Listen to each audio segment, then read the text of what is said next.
फिल्मों को समाज का दर्पण कहा जाता है, लेकिन कुछ फिल्में और कुछ टीवी सीरियल अपराधियों के लिए दर्पण का काम करते हैं। 2011 में एक फिल्म आई थी, आपको याद होगा, दृश्यम, बहुत चली थी, हिट फिल्म थी।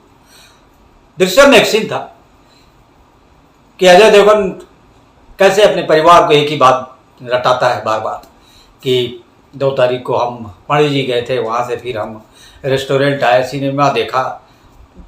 जब बार बार पूरा परिवार के सदस्य एक ही बात को, उसी बात को दोहराते हैं तो पुलिस को संदेह होता है, और लेकिन चूंकि लाश मिलती नहीं, संदेह बेकार रहता है। तो आज की जो मैं कहानी बता रहा हूं, कुछ इसी तरह की कहानी है। प्लानिंग भी हुई, सब हिसाब से प्लानिंग चलती रही, लेकिन आरोपी की पत्नी का एक ही बात को बार बार रखना, ये पुलिस को डाउट हुआ और एक बड़े कत्ल का खुलासा हुआ।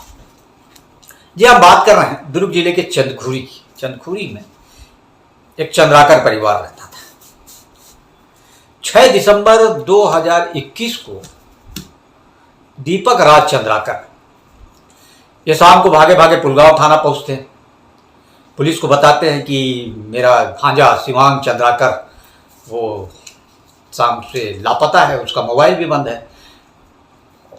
पुलिस उम्र पूछती है, बताते हैं 28 साल का। तो पुलिस को लगता है कि जवान लड़का है, कहीं चला गया होगा, आ जाएगा, मोबाइल किसी कारणवश बंद होगा। तो लेकिन फिर भी पुलिस पूछती है कि आखिर शिवांग कहाँ के लिए निकला था। तो दीपक राज चंद्राकर बताते हैं कि शिवांग का जो मूल घर है वो चंदखुरी ही है, लेकिन उसकी माँ जो है मरोदा सेक्टर में रहती है, भिलाई के। तो शिवांग का दोनों जगह आना जाना था, खेती बाड़ी चंदखुरी में और रहना मरोदा में, मरोदा सेक्टर में। तो 6 दिसंबर की शाम शिवांग चंद्राकर अपनी मोटरसाइकिल से निकला मरोदा सेक्टर भिलाई जाने के लिए, लेकिन वो मरोदा पहुंचा नहीं और रात के 8-9 बजे उसका मोबाइल स्विच ऑफ।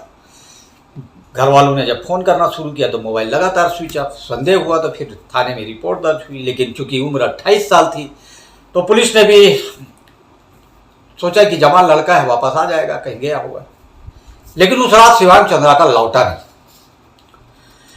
दूसरे दिन शिवांग चंद्राकर के पिताजी राजेंद्र चंद्राकर, गांव के और लोग, क्योंकि चंद्राकर परिवार प्रतिष्ठित परिवार है चंदखुरी का और अच्छी खासी खेती बाड़ी है,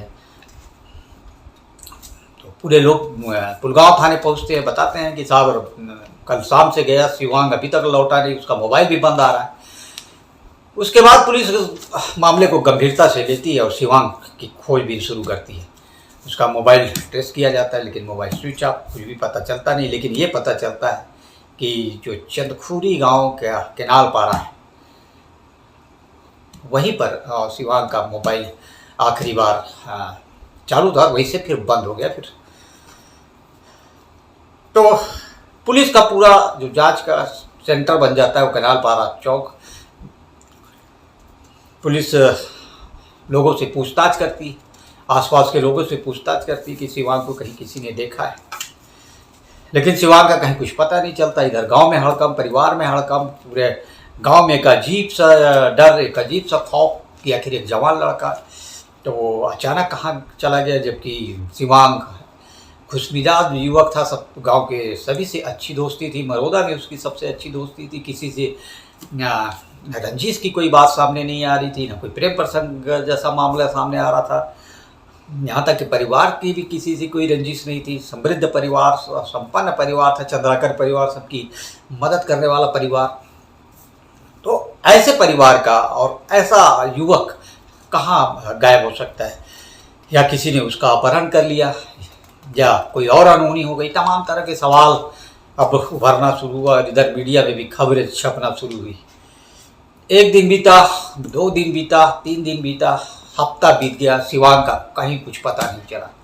अब मामला धीरे धीरे हाई प्रोफाइल होने लग गया। इसी बीच केनाल पारा के आसपास पुलिस ने जब तलाशी ली तो एक फार्म हाउस के पास झाड़ियों में छुपा हुआ एक बाइक नजर आई और वो बाइक शिवांग चंद्राकर की थी। जब बाइक झाड़ियों में मिली तब पुलिस को भी अनहोनी की आशंका हुई, तब परिवार को भी अनहोनी की आशंका हुई और घर वालों को भी अनहोनी की आशंका हुई। अब पुलिस ने दूसरे एंगल पर इसकी तलाश तेज की चुकी है। अब पुलिस को लगने लगा कि मामला गंभीर है और परिवार वाले के भी अब इसी डाउट पे थे कि कोई ना कोई अनहोनी शिवांग के साथ जरूर हो गई, नहीं तो इतने दिन वो परिवार से दूर नहीं रहता, खुद से जा नहीं सकता, जरूर उसका अपहरण किया गया है, जरूर उसके साथ कोई अनहोनी हुई। अब पुलिस इसी एंगल पर जांच शुरू करती है और पुलिस चंदखुरी के लोगों का बयान लेना शुरू करती है। 500 लोगों का बयान लिया जाता है और पुलिस इस बात को ज़्यादा खंगालती है कि आखिर शिवांग का अपहरण या शिवांग को गायब कौन कर सकता है। शिवांग क्या खुद से कहीं जा सकता है? शिवांग क्या क्या किसी से प्रेम प्रसंग था, किसी से दुश्मनी थी, किसी से शिवांग के परिवार की दुश्मनी थी? ये तमाम चीज़ों को खंगालती है पुलिस, लेकिन पुलिस के हाथ कुछ भी नहीं लगता। ना शिवांग का पता चलता है, ना उसके बाद शिवांग का मोबाइल चालू होता है और ना ही और कोई सुराग मिलता है। धीरे धीरे धीरे धीरे महीना बीत जाता है और 35 दिन बाद यानी 5 जनवरी 2022 में चंदखुरी के पास एक झरझरा पुल है और उसी झरझरा पुल के पास एक नरकंकाल जमीन से बाहर आता है। गांव में हड़कंप मचता है, गांव के लोग भागते हैं नरकंकाल को देखने। पुलिस को सूचना दी जाती है, पुलिस मौके पर पहुंचती है और नरकंकाल को पुलिस बरामद करती है। उसका DNA प्रोफाइलिंग कराया जाता है और जिसका अंदेशा रहता है वही होता है। नरकंकाल शिवांग का ही निकलता है, शिवांग चंद्राकर। यानी तय हो जाता है कि शिवांग को की हत्या करके किसी ने उसे इन खेतों में दफना दिया था। मतलब साफ था कि शिवांग की किसी ने हत्या की। अब गांव में हड़कंप मचता है, पूरे दुर्ग जिले में हड़कंप मचता है। 35 दिन से जवान गायब एक जवान युवक नरकंकाल के रूप में मिलता है, खेतों में मिलता है। तो चूंकि मामला पहले से हाई प्रोफाइल था, इसलिए प्रदेश स्तर तक बात पहुंचती है, मीडिया में खबर सुर्खियों में बनती है, टीवी में खबर चलना शुरू होती है, तो पुलिस पर प्रेशर बढ़ने लगता है। अब पुलिस इस एंगल पर जांच शुरू करती है कि आखिर शिवांग चंद्राकर की हत्या कौन कर सकता है और क्यों। पुलिस फिर लोगों का बयान लेना शुरू करती है और लगातार लोगों से बयान लेने और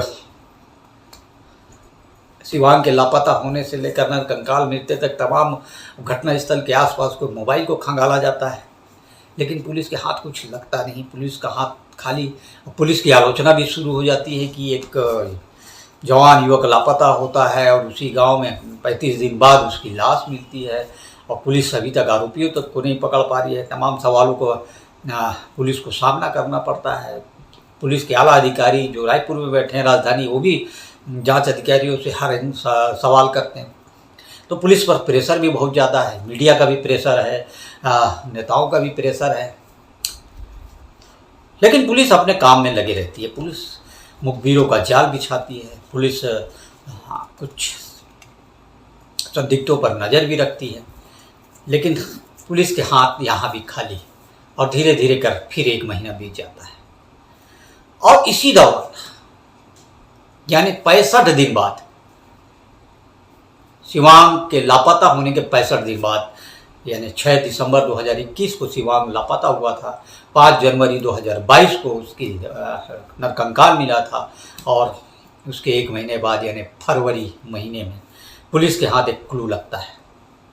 एक ऐसा क्लू जिससे लगता है पुलिस को कि अब ये मामला सॉल्व हो सकता है, अब ये मामला सुलझ सकता है। दरअसल लगातार लोगों के बयान और हर एंगल से जांच के बीच पुलिस को एक कहानी पता चलती है, ये बात पता चलती है कि गांव का अशोक देशमुख वो कहीं ना कहीं चंद्राकर परिवार से खुन्नस रखा करता था। इसलिए क्योंकि अशोक देशमुख ने पंच का चुनाव लड़ा था और जो चंद्राकर परिवार है उसने उसके खिलाफ प्रचार किया था, जिसके चलते अशोक देशमुख कम मतों से हार गया था। तो वो अपने इस हार का कारण वो चंद्राकर परिवार को मानता था। उसे लगता था कि ये तो एक ये बात सामने आ रही थी कि हो सकता है अशोक ही इस मामले में शामिल हो। लेकिन पुलिस को न मौके पे अशोक का मोबाइल लोकेशन मिलता है, न कोई ऐसा सबूत मिलता है। फिर भी पुलिस एक ट्राई करती है। पुलिस अशोक का नंबर लेती है और अशोक के नंबर का कॉल डिटेल निकलवाती है। तो पुलिस की आंखें चौड़ी हो जाती है। पुलिस को लगता है कि अब मामला सुलझ गया। जब कॉल डिटेल निकलवाती है तो पुलिस देखती है कि जिस दिन शिवांग चंद्राकर लापता हुआ था, जिस दिन गायब हुआ था, यानी 6 दिसंबर 2021 को, उस दिन अशोक देशमुख का मोबाइल उसके घर पर ही था और उसकी पत्नी बार बार उसको मिस्ड कॉल कर रही थी। मतलब 20 से 25 कॉल उसकी पत्नी का, मोबाइल घर पे और पत्नी बार बार कॉल कर रही। तो ये बात पुलिस को डाउटफुल लगी। फिर पुलिस ने अशोक को बुलाया, उसका मोबाइल लिया और देखा कि मोबाइल से सारा पहले मिस्ड कॉल डिलीट कर दिया गया था, लेकिन पुलिस ने सारा कुछ निकलवा लिया। फिर अशोक की पत्नी को संदेह के आधार पर थाने बुलाया गया और पूछताछ की गई। तो कहानी यहीं से खुलना शुरू हुई। पुलिस ने अशोक की पत्नी से पूछा कि 6 दिसंबर 2021 को आपके पति कहाँ थे? उसने कहा घर में थे। तो पूछा कि जब वो घर में थे तो बार बार आप मोबाइल पे उनके कॉल क्यों कर रही थी? इस बात पे वो हड़बड़ा गई।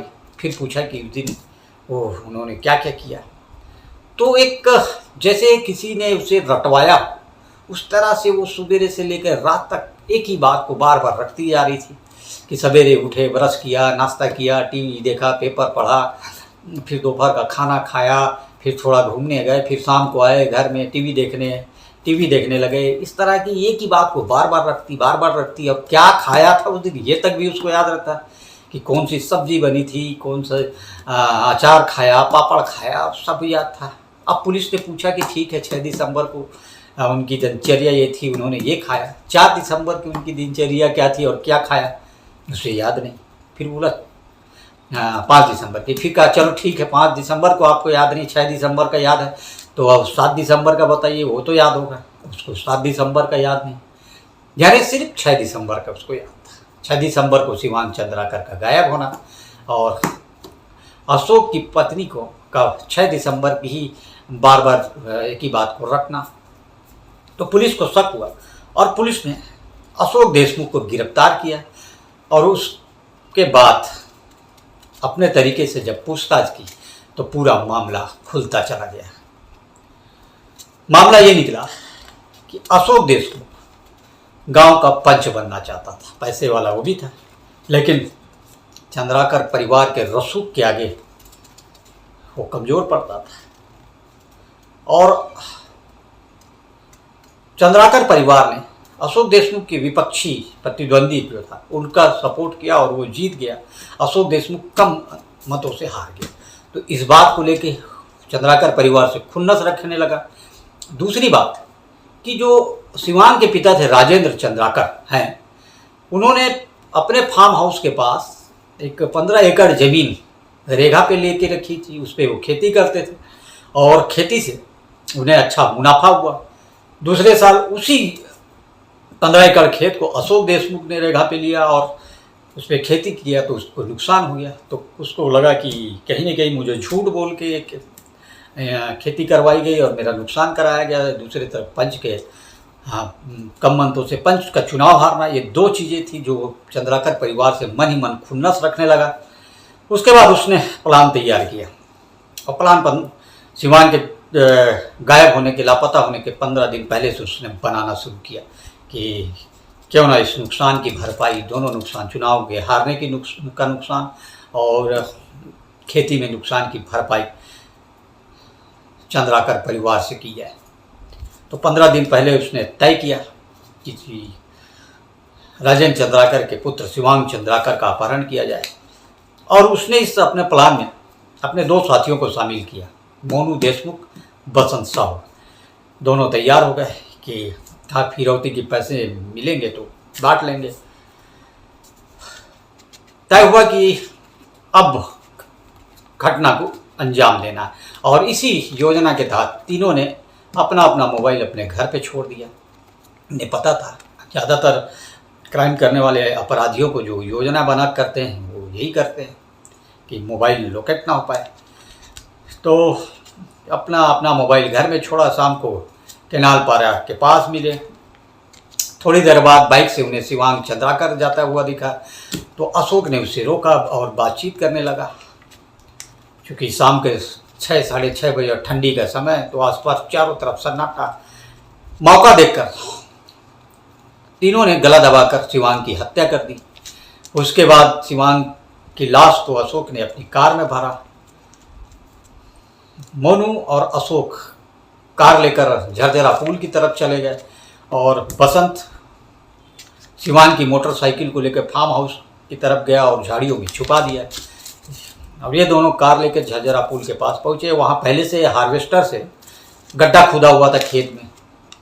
उसी गड्ढे में शिवांग की लाश को डाला, उस पर ऊपर से पेट्रोल छिड़का, उसकी लाश को जला दिया ताकि पहचान ना हो पाए।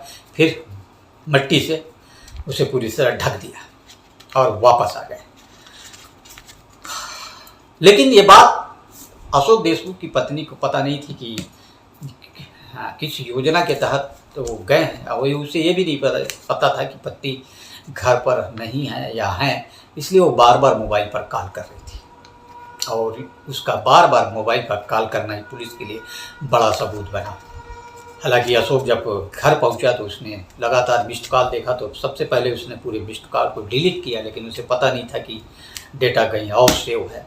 और बाद में पुलिस ने उसे रिकवर किया और एक कारण बना, पत्नी का बार बार 6 दिसंबर की बात को रटना कारण बना। और फिर बाद में पूरे मामले का खुलासा हुआ और एसपी और आईजी ने प्रेस कॉन्फ्रेंस लेकर मामले का खुलासा किया। 11 फरवरी 2022 को तीनों आरोपियों की विधिवत गिरफ्तारी हुई और जेल भेज दिए। मामला आज भी दुर्ग न्यायालय में लंबित है। तो एक छोटी सी दुश्मनी, एक चुनाव और एक नुकसान ने एक परिवार के जवान युवक को छीन लिया हमेशा के लिए। तो ये कहानी थी दुर्ग जिले के, छत्तीसगढ़ के दुर्ग जिले के चंदखुरी की, जो काफ़ी चर्चाओं में रही और लंबे समय तक चर्चाओं में रही। क्योंकि 6 दिसंबर 2021 को गायब हुआ एक युवक, जिसकी 35 दिन बाद नरकंकाल मिलता है जिसका, और उसके 1 महीने के बाद आरोपी पकड़े जाते हैं। यानी 65 दिन तक सस्पेंस चला। 65 दिन तक ये खबर अखबारों की सुर्खियों में रहा, टीवी में खूब इसकी चर्चा होती रही। और बाद में पुलिस ने इसका खुलासा किया। तो ये थी क्राइम की एक छोटी सी कहानी। कैसी लगी कमेंट बॉक्स में ज़रूर बताइए। इस तरह की और स्टोरी देखने के लिए हमारे चैनल को लाइक, शेयर और सब्सक्राइब जरूर करें। तब तक के लिए नमस्कार, जय हिंद।